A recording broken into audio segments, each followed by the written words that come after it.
ये जो कह रहे हैं सब आपके आने के बाद हुआ है, हाँ जी, हमारे आने के बाद ही हुआ है। मान्यवर, हमने पहली बार कोऑपरेटिव में सहकारी रैंकिंग फ्रेमवर्क बनाया है।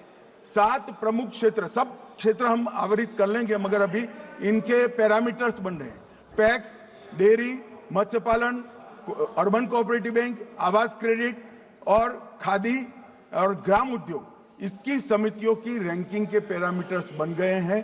अब जिला स्तर पर, राज्य स्तर पर और राष्ट्रीय स्तर पर एक्सेलेंस के अवार्ड भी दिए जाएंगे और इनकी रैंकिंग के हिसाब से कोऑपरेटिव बैंकों से उनको ऋण मिलने की भी व्यवस्था होगी। मान्यवर, मोदी जी ने ये जो नारा दिया है, सहकार से समृद्धि, ये सिर्फ नारा नहीं है, इसको जमीन पर उतारने के लिए 3.5 साल में सहकारिता मंत्रालय ने दिन रात एक करे। और मान्यवर, आने वाले दिनों के अंदर, कुछ ही महीनों में कोऑपरेटिव बेसिस पर ओला, उबर जैसी एक बहुत बड़ी कोऑपरेटिव सहकार टैक्सी आने वाली है, जो 2 व्हीलर की टैक्सी का भी रजिस्ट्रेशन करेगी, जो रिक्शा का भी रजिस्ट्रेशन करेगी और 4 व्हीलर का भी करेगी, और उसका मुनाफा किसी धन्ना सेठों के हाथ में नहीं जाएगा मान्यवर, वो ड्राइवर के पास जाएगा। इस प्रकार की हम कोऑपरेटिव लेकर आ रहे हैं और बहुत कम समय के अंदर एक कोऑपरेटिव इंश्योरेंस कंपनी भी बनने जा रही है, जो देश भर की सभी कोऑपरेटिव व्यवस्था का इंश्योरेंस का काम करेगी। और मान्यवर, मैं विश्वास से बताता हूं, ये कंपनी बनने के बाद कुछ ही समय में प्राइवेट सेक्टर में सबसे बड़ी इंश्योरेंस कंपनी एक कोऑपरेटिव इंश्योरेंस कंपनी बन जाएगी।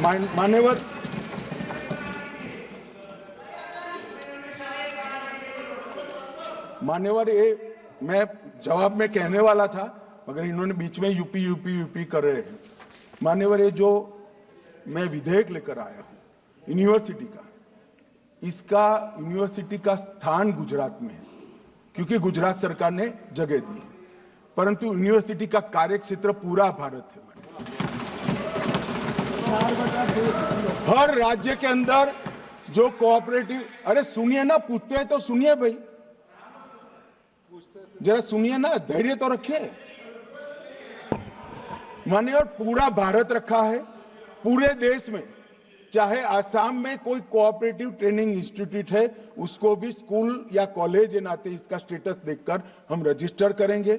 यूपी में भी करेंगे, तमिलनाडु में भी करेंगे, केरल में भी करेंगे, उड़ीसा में भी करेंगे, क्योंकि इतना सारा कोऑपरेटिव का विकास हो रहा है मान्यवर, तो हर जगह ट्रेन ह्यूमन रिसोर्स, ट्रेन बंदों की जरूरत है, और वो हमें इसी यूनिवर्सिटी के माध्यम से मिलेगा। मान्यवर, आज जब मैं यहाँ आया हूं, तब मैं आपको बताना चाहता हूं ये यूनिवर्सिटी क्यों बनी। ये मैंने जो बैकग्राउंड गाया, 3.5 साल में कोऑपरेटिव का जो विकास किया है, कोऑपरेटिव हर क्षेत्र में पनपी है। वहां कोऑपरेटिव वीक होने का एक कारण भी था कि जो समितियों में होता था वो अपने चट्टों बट्टों को नौकरी दे देते। अब क्योंकि सहकारिता के क्षेत्र में कोई डिग्री ही नहीं है, तो अगर कोई मानक बनाना है तो भी क्या बनाते। कोऑपरेटिव यूनिवर्सिटी बनने के बाद इसके डिप्लोमा और डिग्री वालों को ही नौकरी मिलेगी, जो मेरिट्स में गरीब बच्चों को मिलेगी। मान्यवर, प्रॉफिट बेस्ड मॉडल को हम प्रोग्रेस बेस्ड मॉडल बनाना चाहते हैं, प्रॉस्पेरिटी बेस्ड मॉडल बनाना चाहते हैं, और ये मैं मानता हूं कि डोमेस्टिक के साथ साथ ग्लोबल वैल्यू चेन में भी हम बहुत बड़ा योगदान करेंगे। मान्यवर, एक न्यू एज कोऑपरेटिव कल्चर भी इस यूनिवर्सिटी से शुरू होगा, और सहकारी शिक्षण प्रशिक्षण संस्थान देश भर में हजारों की संख्या में फैले हुए हैं, मगर किसी का कॉमन कोर्स नहीं। जैसे पैक्स का सेक्रेटरी, तो इसका कोई कोर्स ही नहीं।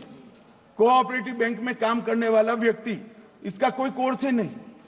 चीनी मिल के अंदर काम करने वाला टेक्नीशियन, इसका कोई कोर्स नहीं। सादी इंजीनियरिंग पढ़कर ही वो वहां काम करता है। आज ये सारे कोऑपरेटिव से जुड़े हुए जो रिक्वायरमेंट है, इसके कोर्स डिजाइन करने का काम हमने यूनिवर्सिटी बनने के पहले ही चालू कर दिया है। डिग्री कोर्स भी बनेंगे, डिप्लोमा कोर्स भी बनेंगे, पीएचडी भी दी जाएगी और कुछ एग्जिस्टिंग कर्मचारी जो है उनको 1 सप्ताह का सर्टिफिकेट कोर्स भी देंगे। माननीय सदस्यों, आपकी सहमति हो तो सभा की कार्रवाई इस विषय की समाप्ति तक बढ़ा दी जाए। मान्यवर, बिल के माध्यम से सहकारी सिद्धांतों का विस्तार होगा, सहकारी गतिविधियों का विस्तार होगा, नई प्रौद्योगिकी का फायदा कोऑपरेटिव को मिलेगा, अनुसंधान और नवाचार भी बढ़ेंगे और जमीन पर एक मजबूत कोऑपरेटिव खाका समग्र देश में सिमेट्रिक तरीके से डेवलप होगा।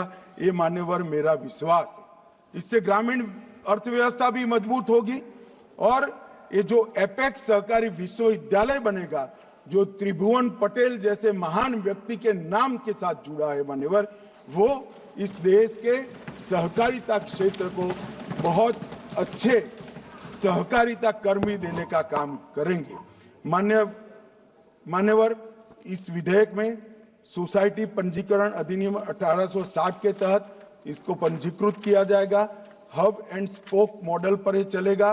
विश्वविद्यालय का हब विश्वविद्यालय का कैंपस और स्कूल होगा, विश्वविद्यालय का स्पोक संबंध संस्थान होगा और सहकारिता क्षेत्र के लिए समर्पित देश का पहला विश्वविद्यालय 75 साल की आजादी के बाद मान्यवर बनेगा और प्रतिवर्ष लगभग 8 लाख लोगों को शिक्षण, चाहे डिग्री, चाहे डिप्लोमा, चाहे सर्टिफिकेट कोर्स और चाहे अनुसंधान पीएचडी करने के लिए लगभग 8 लाख लोगों की कैपेसिटी ये सहकारिता विद्यालय की होगी, क्योंकि करीब करीब हर जिले में इसके संबंध कॉलेज और स्कूलों को मान्यवर पहले 1 साल के अंदर ही खोला जाएगा।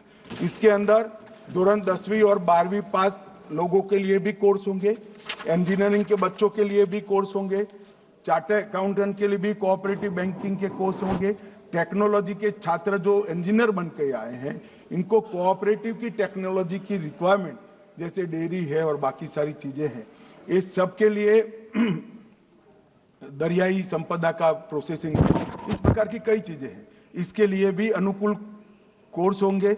बड़े पैमाने पर ई लर्निंग प्लेटफॉर्म और स्वयं जो प्रधानमंत्री जी का एक इनिशिएटिव है, इसके माध्यम से हम आज के बढ़ेंगे।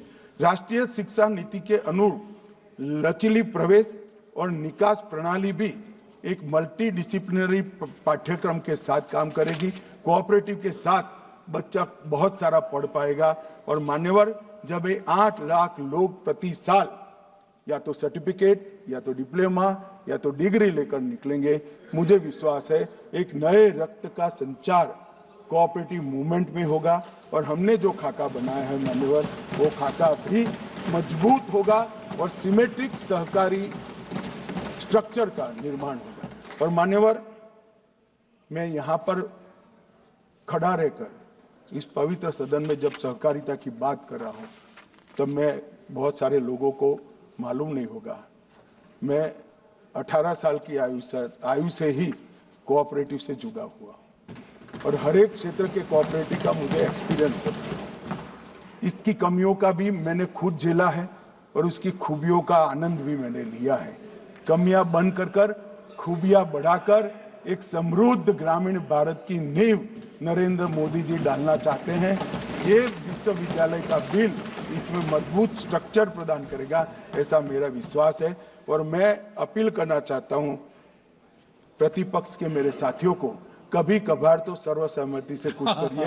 ये किसानों के लिए है, गांव के लोगों के लिए है, इसको कम से कम विरोध के बगैर पारित कराइए, ऐसी मेरी विनती है। धन्यवाद।